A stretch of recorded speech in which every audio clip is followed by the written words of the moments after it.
এই যে বন্ধুরা দেখো ফাইনাল লুক আমার হাজব্যান্ড আর আমার কেমন লাগছে কমেন্ট করে তোমরা জানাইও। বেশ সুন্দরই লাগে না বন্ধুরা? তো হ্যালো বন্ধুরা, অঙ্কিত আমি ব্লগে সবাই ওয়েলকাম। তোমরা সবাই কেমন আছো বন্ধুরা? আশা করি তোমরা সব ভালোই আছো, আর আমরাও তো বেশ বেশ ভালোই আছি। তো বন্ধুরা এই যে দেখো এখন হয়েছে কি আমরা যেতাম পিয়ালিরে আনতে, আর এই যে দেখো আমরা সাগরের বিয়ে বরযাত্রী যেতাম বন্ধুরা। বরযাত্রী যেত সব রেডি, সব প্রিপারেশন হয়ে গেছে, এখন আমরা বাড়াইতাম। তো বন্ধুরা জামাই যাইতেছেন কিতা দিয়ে বন্ধুরা, এটা তোমরা জানো নি বন্ধুরা? তোমরা হয়তো প্রথম প্রথম বিয়ের লাইভগুলো দেখতে পারছো একটু একটু।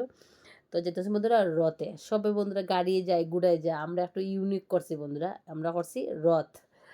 তো বন্ধুরা আজকাল তো দুনিয়ায় খালি ইউনিকই চলে বন্ধুরা, নতুন নতুন যত খালি নতুন কিছু করা যায় যাই না সামনে দিয়া জামাই অকল বিয়া করাত কিতা লইয়া যাইবা ভগবানই জানে বন্ধুরা।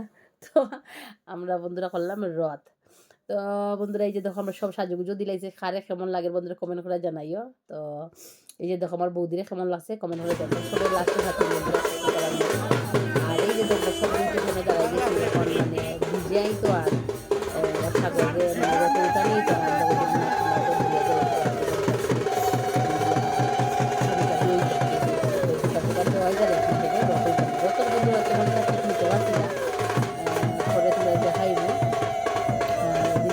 সব বন্ধুরা একটা আমি চলো আমিও একটু রথের সামনে গেলাম গে বন্ধুরা, কইয়ে না একটু ভিডিও করি বন্ধুরা। ভিড় বন্ধুরা প্রায় 150 জন বরযাত্রী বন্ধুরা আমরা এই দিক থেকে। তো বুঝরাই তো মানে রাস্তাটা গলিটাও একটু ছোটো, বাবার বাড়ির যে এই জায়গাটা তো মানে ভিড় হয়ে গেছে বন্ধুরা। ওই যে দেখো রথটা বন্ধুরা খুব সুন্দর সাজানো হয়েছে, মানে খুব সুন্দর বন্ধুরা। কিতা কইতাম মানে এটার বাসার কোনো নাই, ফার্স্ট টাইম বন্ধুরা মানে মানে কৈলাসর যাই না হয়েছে কি না হইতে পারতো না, আমার নজরে বন্ধুরা এটা ফার্স্ট টাইমই হয়েছে। তো এই যে দেখো কেমন হয়েছে তোমরা প্লিজ বন্ধুরা কমেন্ট করে জানাইও। সামনে যারা বিয়া বন্ধুরা এইভাবেই করিও আর কি, ইউনিক।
বন্ধুরা মেয়ের বাড়ি গেটের সামনে আমরা আই গেছি। তো পরের অংশটা কালকের ভিডিওতে তোমরা অবশ্যই দেখবা। তো আজকাল লাগি বন্ধুরা এতটুকু, বাবাই। কেমন লাগছে কমেন্ট করে তোমরা জানাইও।